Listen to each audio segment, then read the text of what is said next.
Welcome to our channel. Sewaktu SD jika ditanya tentang pahlawan perempuan, tentunya sebagian besar akan menjawab satu tokoh yang paling terkenal, R.A. Kartini. Bahkan hingga sekarang, nama Kartini telah melekat sebagai ibu nasionalisme Indonesia.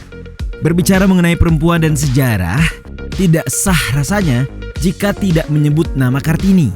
Namun, ada sejumlah fakta yang mungkin kalian belum ketahui tentangnya. Simaklah ulasan berikut. Tapi sebelum lanjut, kami ingatkan kembali untuk subscribe channel ini dan aktifkan lonceng notifikasi kamu untuk mendapatkan video edukatif dari Data Fakta.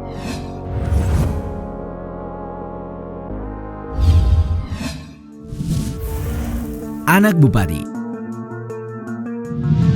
Raden Ajeng Kartini lahir pada tanggal 21 April 1879 dan berasal dari kalangan bangsawan Jawa. Dia seorang putri dari Bupati Jepara bernama Raden Mas Adipati Aryo Sastroningrat dengan M.A. Ngasirah. Dilansir dari tirto.id, kakek Kartini Pangeran Aryo Condronegoro IV dikenal pada pertengahan abad ke-19 sebagai salah satu bupati pertama yang memberikan pendidikan barat kepada anak-anaknya. Sementara itu, kakak Kartini, Sosro Kartono ialah orang yang pandai dalam bidang bahasa. Pada usia Kartini yang memasuki usia 12 tahun, ia diperbolehkan bersekolah di ILS atau Europees Language School, di mana Kartini belajar bahasa Belanda. Tidak semua orang bisa mengenyam pendidikan di sini. ILS hanya menjadi tempat bagi kaum bangsawan pribumi, keturunan orang Asia Timur, serta Eropa. Kartini tumbuh tak seperti kebanyakan gadis bangsawan Jawa. Ia memiliki jiwa yang gelisah dan rasa ingin tahu yang besar. Sejak kecil, Kartini adalah anak yang susah diatur. Ia suka bermain di kebun, meloncat-loncat, berlari-lari, dan mudah bergaul. Setelah usia 12 tahun, Kartini terpaksa mengikuti kemauan ayahnya untuk berhenti sekolah karena akan dinikahkan.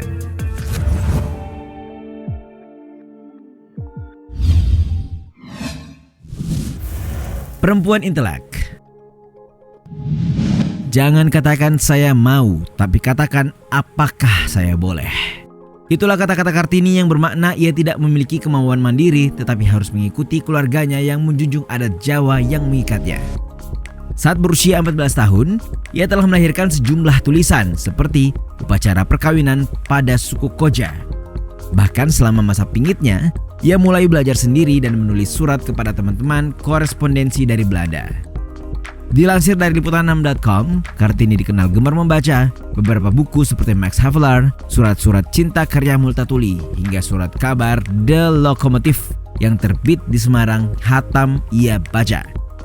Karena ketekunan membaca buku dan belajar menulis surat, ia menjadi mahir dalam bahasa Belanda. Surat-surat R.A. Kartini yang dikirim untuk sahabat penanya banyak menggunakan bahasa Belanda yang menceritakan tentang keprihatinan dunia pendidikan Jawa.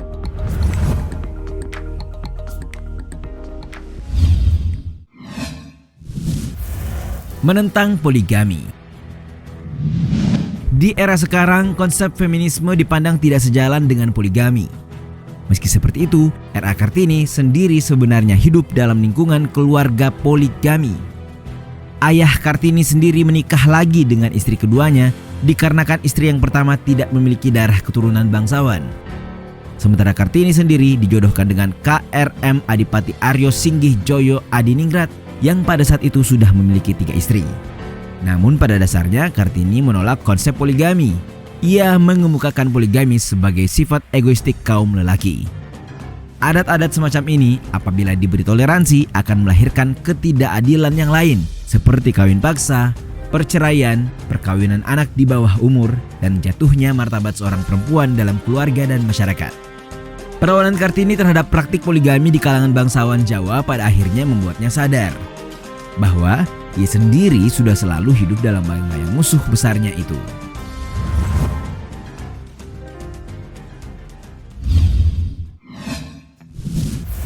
Habis gelap, terbitlah terang.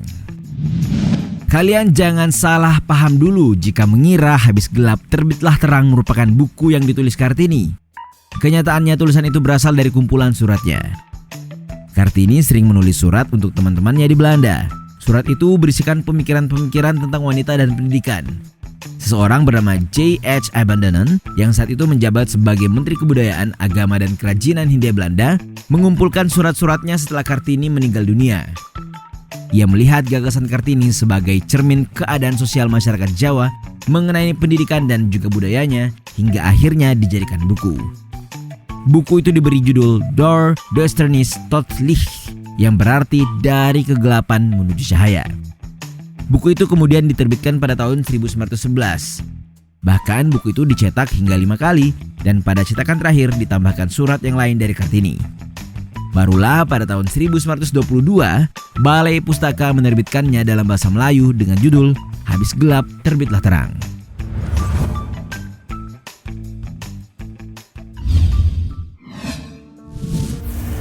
Emansipasi Kartini. Emansipasi sering sekali diidentikan dengan perjuangan perempuan untuk mendapat kesetaraan atau kesempatan sebagaimana halnya laki-laki. Di Indonesia sendiri jika menyinggung emansipasi tentu akan melibatkan era Kartini. Dalam lansiran republika.co.id, emansipasi yang umum dipahami yaitu usaha kesetaraan perempuan terhadap laki-laki dalam segala bidang. Padahal penggalan surat Kartini mematahkan itu semua. Surat yang berbunyi, kami di sini memohon diusahakan pengajaran dan pendidikan perempuan. Bukan sekali-kali karena kami ingin anak perempuan menjadi saingan laki-laki, tapi karena kami yakin pengaruhnya besar sekali untuk kaum wanita, agar wanita lebih cakap melakukan kewajibannya. Kewajiban yang diserahkan alam dalam tangannya menjadi ibu, pendidik manusia yang pertama-tama. Demikianlah gagasan sebenarnya dari Kartini. Emansipasi versi Kartini bukanlah untuk menyanyi kaum laki-laki, tetapi untuk kesadaran pada perempuan.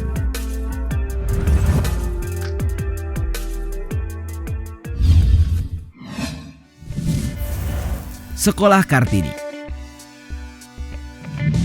Perjuangan Kartini tidak berhenti ketika telah menikah dengan Raden Adipati Djoyo Adiningrat. Sebelum menikah, Kartini telah memohon-mohon dengan segala cara untuk dapat melanjutkan sekolahnya. Kartini hanya mendapatkan satu jawaban dari ayahnya, yaitu tidak, meskipun ia dikenal cerdas di sekolahnya. Dilansir dari Merdeka.com, Kartini beruntung memiliki suami yang selalu mendukung akan cita-citanya untuk memperjuangkan pendidikan dan martabat kaum perempuan. Dari situlah Kartini mulai memperjuangkan untuk didirikannya Sekolah Kartini pada tahun 1912 di Semarang. Ketika surat-surat Kartini diterbitkan, Van Deventer terkesan sehingga tergerak menulis sebuah resensi untuk melanjutkan cita-cita Kartini. Sesudah Van Deventer meninggal di tahun 1915, istrinya mendirikan Yayasan Kartini untuk membuka sekolah bagi kaum pribumi. Nyonya Deventer sendirilah yang melanjutkan mengelola segalanya hingga ribuan murid putri masuk dalam sekolah Kartini yang bernaung di bawah payung Yayasan Kartini.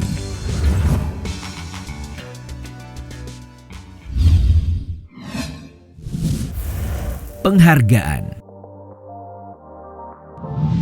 Perjuangan Kartini dalam menuntut hak perempuan atas hak mengenyam pendidikan dan berpartisipasi dalam kegiatan publik menjadi rekaman tokoh perempuan di masa lalu. Maka sudah sepantasnya pada tanggal 21 April yang merupakan hari kelahiran Kartini diperingati untuk mengenang jasa dan kontribusinya untuk Indonesia. Selain itu masih banyak penghargaan untuk Kartini setelah ia meninggal pada usia 25 tahun pada tanggal 17 September 1904. Seperti yang kita ulas sebelumnya, jika suratnya dibukukan, tetapi ternyata tulisannya diterjemahkan dalam beberapa bahasa. Setelah berhasil diterjemahkan ke dalam bahasa Melayu oleh Balai Pustaka, buku ini juga diterjemahkan ke dalam bahasa Inggris dengan judul Letters of a Javanese Princess. Selain itu, nama Kartini diabadikan menjadi sebuah nama jalan di Belanda. Di Belanda, kita akan menemui jalan seperti Jalan Era Kartinistraat di Utrecht, Jalan Kartini di Haarlem, Jalan Era Kartinistraat di Venlo, dan Jalan Era Kartinistraat di ibu kota Belanda Amsterdam.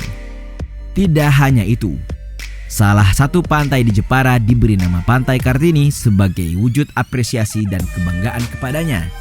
Dan lagi, masih di Jepara, sebagai tempat kelahiran Kartini, namanya dijadikan nama Museum R.A. Kartini. Itulah sejumlah fakta dari kiblat perempuan Indonesia era Kartini. Bagaimana menurut kalian? Sampaikan di kolom komentar.